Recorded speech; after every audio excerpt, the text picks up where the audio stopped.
Mga kabayan, ibinunyag ni Senator Win Gatchalian ang mga matataas na opisyal ng gobyerno na kasabwat ng mga Chinese national na nagmamay-ari at nag-ooperate ng Pugo Hub dyan sa Banban, Tarlac. Sabi ni Gatchalian, nagtataka siya kung bakit malakas ang loob ng mga negosyanteng Chinese na mag-operate ng mga ganitong Pugo Hub sa bansa kung saan ay natuklasan nila na puro illegal ang mga activities na ginagawa dito. Alam nila kung mahuhuli sila, meron silang koneksyon sa taas. No? Hindi ko na muna babanggitin kung sino-sino itong mga ito, but based on the briefing and information, na nakapenetrate na sila sa mga enforcers natin. No? So malakas yung loob nila na kung mahuli ako, no, kaya kong aregluhin yung mga otoridad, kaya kong lampasan yung mga kasong ifa-file sa akin at makakawala rin ako. Dagdag pa ng senador na kailangan na talagang mabunyag at matuldukan ang mga opisyal ng pamahalaan na nakikipagsabuatan sa mga negosyanteng Chino dahil kahit anong gawin ng gobyerno na pagsalakay o pag-raid sa mga illegal na puguhab sa bansa, tila paulit-ulit lang nila itong gagawin dahil meron silang protektor o sinasandalan ng malalaking tao sa gobyerno. Dapat maalis, pero ang aking kinakatakutan, makapenetrate na sila sa mga matataas na tao. Dahil saan tayo tatakbo? No? Kahit na manghuli ang PAOK, kung mapaproteksyonan sila ng ibang ehensya, wala rin pupuntahan. At ganun na nga nangyayari ngayon. Sabi nga kahapon ng PAOK, sa loob nitong bagong team ng PAOK, 4 na raid na ang nagawa nila. Pero tuloy-tuloy pa rin. Sa huli, sinabi ni Gatchalian na dapat na talagang ibansa-bansa ang mga pugo operation dahil lalong lalala ang mga illegal na gawain kung saan ay mga banyagang Chino pa ang naghahari at nag-ooperate ng mga ito kung saan ay may kasalukuyan pang problemang kinakaharap ang bansa kaugnay naman sa usapin at pinag-aagawang teritoryo dyan sa West Philippine Sea at sa patuloy na pangbubuli ng China sa ating mga Coast Guard. Kaya nga sabi ko nga, paulit-ulit lang to at hindi mawawala to. At kailangan na talagang i-ban yung Pogo dahil hindi mawawala itong mga kriminal sa ating bansa hanggat binibigyan sila ng oportunidad na mag-operate sa ating bansa. Samantala, nagbigay naman ng reaksyon itong si Atty. Harry Roque kaugnay sa isinagawang raid ng mga otoridad kasama ang ilang senador dyan nga po sa Maya Pogo Hub na nadiskubre sa Banban, Tarlac. Sabi ni Roque, nagtataka siya kung bakit hindi makasuhan ang mga negosyanteng Chinese kung talagang may mga illegal silang natagpuan at nadiskubre sa nasabing operasyon. Sabi nila may mga illegal. Kung may mga illegal dyan, lahat po ng mga Chino na nahuli na nagtatrabaho doon sa Banban, dineport sa China except for one na merong hinaharap na kaso ng estafa. Ang tanong ko, kung doon sa raid na ginawa nila sa Banban, may illegal silang nadiskubre, bakit hindi nila kinasuhan yung mga Chinese at pinayagan nilang umuwi? Ano ang masasabi mo dito, kabayan? Sino-sino nga ba ang mga opisyal ng gobyerno na kasabwat ni Banban Mayor Alice Go at mga negosyanteng Chino sa bansa? Sama-sama nating panoorin ang buong video at pakicomment nyo po ang inyong mga reaksyon at sariling opinyon. Pero bago yan, muli po ako nag-iimbita sa mga hindi pa po nakasubscribe sa ating channel na Kabayan News PH, pakipindot po ang subscribe button at pakiclick na rin ang notification bell para lagi kayong updated sa mga bagong upload natin na legit at napapanahong balita. Maraming pong salamat. Ang aking unang impression, lalo na ikinagugulat ko, merong 14 na villas doon. No? Isang villa is worth 44 million. No? At kompleto, andun si She at yung ibang mga kasamahan natin. Merong swimming pool, ang ganda ng landscape, may private compound. No? At yung villa na pinuntahan natin, doon nakatira yung mastermind. No? Doon nakatira yung pinaka-ulo, no? Na nakatakas. Doon sa pag-grade nila, yung pinaka-mastermind nakatakas. Yung second in command, nahuli. Pero yung mastermind nakatakas dahil natuklasan namin na meron palang mga tunnel sa ilalim. Wow, talaga? No? May mga tunnel sa ilalim. So talagang handa sila na kung magkaroon ng raid, may takbuhan sila. No? So makikita natin na itong mga, at itong mastermind, pugante to, fugitive to. May kaso to sa China, may kaso to sa ibang lugar, at dito nagtatago sa atin. So ang impression ko dito, itong mga puganteng to, itong mga criminal na ito, nandito at dito na maninirahan permanently. No? Bakit ka naman gagastos ng 44 million sa isang villa kung hindi ka maninirahan dito permanently? Pangalawa, alam nila kung mahuhuli sila, meron silang koneksyon sa taas. No?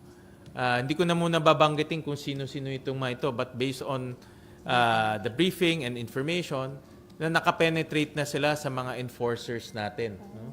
So malakas yung loob nila na kung mahuli ako, no, kaya kong aregluhin yung mga otoridad, kaya kong lampasan yung mga kasong ifa-file sa akin, at makakawala rin ako. Biro mo, isang villa, 44 million.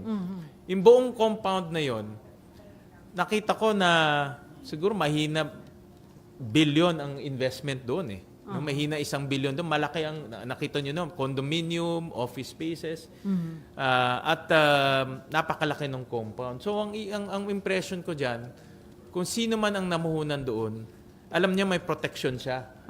Dahil hindi ka mamumuhunan ng malaking pondo kung alam mo mahuhuli ka rin eh. No? Kung alam mo na makukulong ka rin. No? So yung mga taong pumunta doon, talagang alam nila kung paano mag-operate dito sa Pilipinas. And yun nga yung kinakatakutan ko na yung Pogo, isang bagay na dapat maalis, pero ang aking kinakatakutan, makapenetrate na sila sa mga matataas na tao. Eh. Dahil saan tayo tatakbo? No? Kahit na manghuli ang PAOK, kung mapaproteksyonan sila ng ibang ehensya, wala rin pupuntahan. At ganun na nga nangyayari ngayon. Sabi nga kahapon ng PAOK, sa loob nitong bagong team ng PAOK, 4 na raid na ang nagawa nila. Pero tuloy-tuloy pa rin. Nakikita nila yung ganitong klaseng operasyon. At meron pa silang sinasurveillance na 100 na ganitong operations pa. No? So, kaya nga sabi ko nga, paulit-ulit lang to. At hindi mawawala to. At kailangan na talagang i-ban yung Pogo dahil hindi mawawala itong mga kriminal sa ating bansa hanggat binibigyan sila ng oportunidad na mag-operate sa ating bansa. Sir, privately, in-identify po ba ng PAOK kung sino yung connection or protector nitong mga taga-Pogo? Meron silang mga names, no, pictures, but of course, I cannot disclose that ngayon. Pero nagulat ako. Actually, kinalabutan ako dahil yun na nga. No? Itong mga taong to, alam rin nila maglagay eh. Alam rin nila manuhol. Alam rin nila sino kakausapin. No? At malaki yung pera na umiikot, kaya meron din silang kakayahan na gawin itong mga ito. At kaya nga, isip ko, ang lakas naman nila magpatayo ng bilyon na pasilidad doon na illegal ang ginagawa. Walang legal na ginagawa doon. Walang Pogo. It's just purely love scam, crypto scam, at iba mang mga scamming activities ang ginagawa nila doon. Wala yung Pogo talaga. No? Wala yung gaming, puro Pero scam. registered sila as Pogo. They are duly registered sa ilalim ng PAGCOR. Merong PAGCOR office doon na pinuntahan namin, pinakita ng PAOK. Merong 24/7 PAGCOR personnel na nandoon. Pero nakalusot pa rin itong scamming activity nitong Shuyan Technologies. Ngayon, pag-usapan natin yung connection niya dyan sa Pogo. Alam niyo yung katakataga dito? Ang China po, ako ay naging tagapagsalita ng Pangulo, ang China at ang kanyang embassy, wala pong ginawa yan kundi maglabi sa presidente, ideklara ng illegal ang Pogo. Kasi ang Pogo po yan, electronic gambling, electronic casino, pero ang merkado nila sa China. At syempre, dahil nasisira ang mga buhay ng mga Chino, walang tigil po ang paglabi ng China na deklarang illegal yan. Pero syempre, noon at ngayon, hindi naman sa panahon lang ni Presidente Duterte ang Pogo na yan, dati na yan, at hanggang ngayon, 2 taon nang nakakalipas matapos ang administrasyon ni PBBM, hindi natin dinideklarang illegal ang Pogo. So sabihin natin may kinalaman siya sa Pogo, ano ngayon, legal naman yan. Dahil nga, yan ay, basta may lisensya ka sa PAGCOR, legal yan. O, pangalawa, sabi nila may mga illegal. Kung may mga illegal dyan, lahat po ng mga Chino na nahuli na nagtatrabaho doon sa Banban, dineport sa China, except for one, na merong hinaharap na kaso ng estafa. Ang tanong ko, kung doon sa raid na ginawa nila sa Banban, may illegal silang nadiskubre, bakit hindi nila kinasuhan yung mga Chinese at pinayagan nila umuwi? Dahil pinayagan nilang iuwi at i-deport sa China yan, ibig sabihin, walang kasong naisap pa sa Pilipinas laban doon sa mga workers na Chinese. Nasaan ngayon ang illegal na gawain doon sa Pogo na yan? O, pangatlo, tinanggi naman ni Mayor Go na meron siya kinalaman doon sa Pogo. Alam nyo, dahil ako nga, nung panahon ng COVID, napilitan akong depensahan yung desisyon ni Presidente na pabuksan ng Pogo bilang BPOs, no? Nung panahon ng ECQ. Siyempre, galit ang tao doon. Bakit ang mga Pogos bukas, ang simbahan sarado, no? So, napilitan akong pag-aralan ang operasyon ng mga Pogo.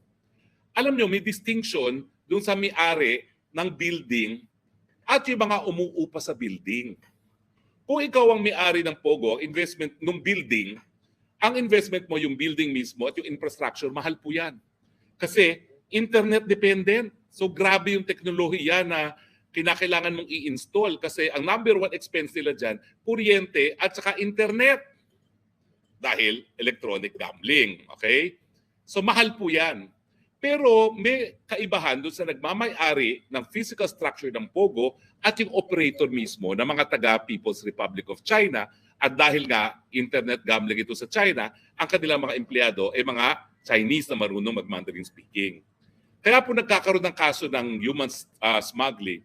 Kasi nung panahon pa ng COVID, hinikpatan natin ang pagpasok ng mga Chino. Kasi nga, naglalabi ang China na dapat gawing illegal yan. Dahil hindi natin ginawang illegal, at least pinahirapan natin sila pumasok. Alam nyo ba, China rin ang naglabi niyan.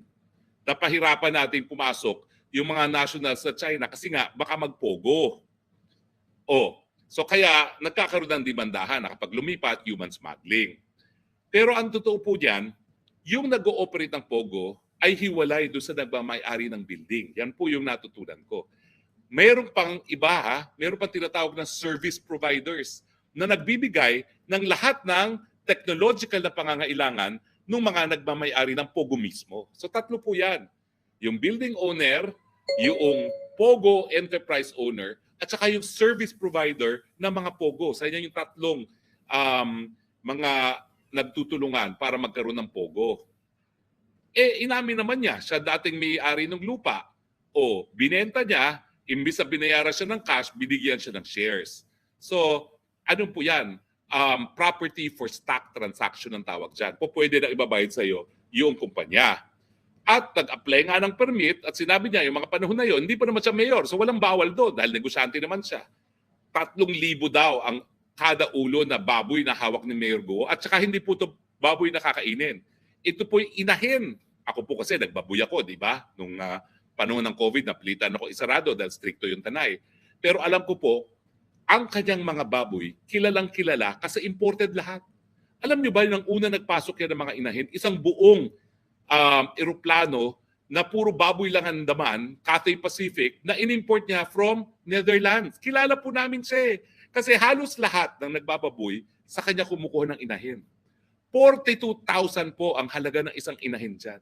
At 3,000 times 42,000, 100, magkano yun? 26 million. Hindi lang naman isang beses, isang taon nagbebenta yan. Hanggang 2 beses yan. Mantakin nyo, 300 million kada taon ang kanyang gross sales. Sabihin na natin ang kita niya kalahati, by 150 million ang kita ni Mayor Go. Hindi naman po talaga mahirap si Mayor. Kaya ako hindi nagtataka na marami siyang mga bonggang mga sasakyan. Okay? Hindi ako nagtataka kung meron din siyang helicopter. Bakit? Malayo ang Tarlac. Malayo ang Tarlac. So kung ikaw ay negosyante talaga at talaga nagbebenta ka, talagang dapat gumagalaw ka, kailangan mo ng helicopter. Hindi ako nagtataka dyan. Pero dahil bago nga siya sa politika, dapat walang issue yun. Hindi niya ninakaw yung pera niya. Kinita niya yun. At alam naman ng lahat na taga-Banban, pati nga ako alam ko kung saan kukuha ng inahin na imported na Berkshire na Dutch doon sa Banban. Alam ko po yun.